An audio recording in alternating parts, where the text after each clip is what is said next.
Hello, folks. This is Dave Gilreath at Sheaff Brock Investment Advisors. Remember, we are the firm that uses innovative portfolios for intelligent investors like you. So today we're going to talk about the bull market we're in right now, and could we be in the early stages of a long-term bull market? I'd like to share some slides with you, and we'll get on that subject right away. So, as I said, we are in a bull market right now, and here is a chart that shows every bull market and bear market going back to World War II. The bull markets are in blue, bear markets are in yellow. As you can see, the bull markets are very long, the bear markets are very short but scary. Right now, we are right there at the end where that green arrow is, 1.7 years into this. If you're looking at this on a phone, you won't be able to see this very well, so I'm going to blow it up. So there we are, 1.7 years into a bull market that started October of 2022. Now, could this go on longer? Could it be one of these long-term ones, like a 5-year, 6-year, 7-year, 12-year? I don't know, but we'll explain. We'll show you why that could be the case. So we are in a recovery of a bull market. That's obvious. 18 months or so in. The purple lines here are all bull markets that started after a 25% drop, at least a 25% drop, and that's what happened this time. And so there's only 9 of them that have happened since World War II. But you can see in the first year, they go up an average of 19%. We went up more than that in the first year. 3 years, they've annualized at 10%, and 5 years, they've annualized at 10% a year, a little over 10% a year, and they've gone up 100% of the times in the past. Doesn't mean that'll happen this time, but it's happened in the past. So there's 2 things that drive equity outperformance over time. One is productivity. High productivity periods have had high S&P 500 returns, as you can see here. 1960s was one period, and then the 90s, the bull market of the 90s was another one with very high productivity, 3% or more. The other times that have had a big run in the market have been due to the balance sheet, the Fed increasing debt and pumping money into the system. And that happened in the 2010s after the Great Recession.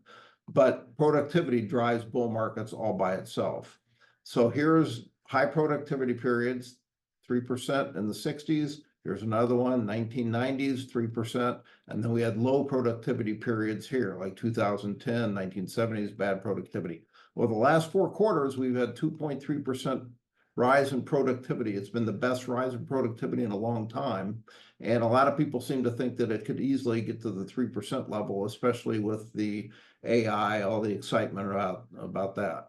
So KKR did a webinar that I watched a couple of days ago, and they believe that we are in the early cycle of an economic recovery, that we went through a period in the last 18 months or so of a downturn, a rolling downturn. We never really got into a recession, but multiple industries went through their own downturn, one after another, and they think we're in the very early stages of a recovery. There's also other people that think that'll happen just because earnings are starting to grow outside of these AI stocks. So this left-hand side of this chart are the AI, the 12 tech and AI type stocks, earnings growth in 2022, 2023, 2024, the expectation. And you can see in 2022, they didn't do well. And then all of a sudden they started making huge amounts of money, big earnings growth, 15, 20, 30%, you know. But that earnings growth is going to be slowing down. The other 488 stocks did poorly or did well in 2022, did poorly in 2023, and now are recovering out of that in 2024. So the rest of the market is going to start carrying the ball for the AI type and the high-tech stocks. In the long run, stock prices are really driven right here by earnings and earnings growth, which is influenced heavily by the GDP and the growth of the GDP in that country. And that GDP and GDP growth is really driven by a working population and the amount of people in the population, whether that's growing or not, and the productivity of that population. So here are the world's largest economies, according to the International Monetary Fund. You can see the US economy is way bigger than everybody else. Second is China, and they're still behind us by $10 trillion a year. There was a time a few years ago, everybody was all wound up because they thought China's economy was going to get bigger than the US, and oh my gosh, what's going to happen? Well, that didn't happen. But of all of these countries, the only two that have a growing working population are the US and India. That's it. Other than that, and ours is not because we're having a lot of babies, it's because we have immigration that other countries don't have.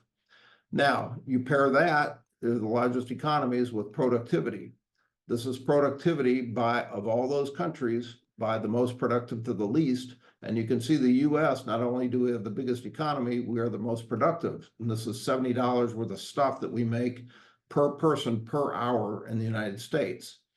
You can look at China. China is 1/5 or so, 1/4, 1/5 of our productivity.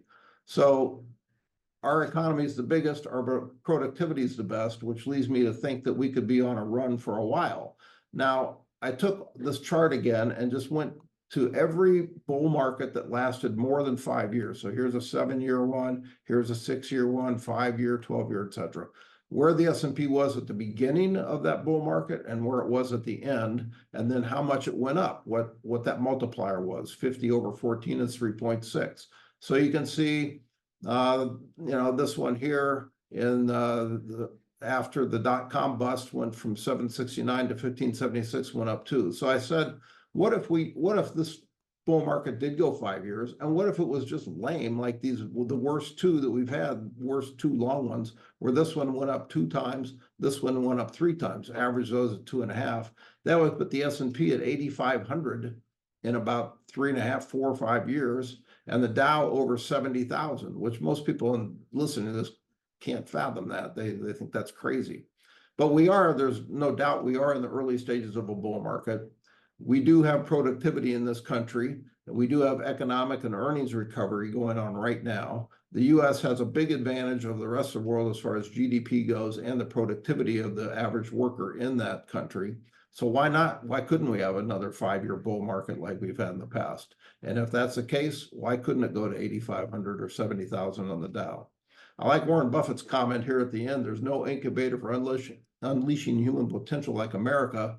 Despite our interruptions, economic progress has been breathtaking. Never bet against America. And I believe that too.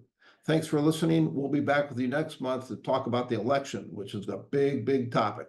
Thanks for joining us.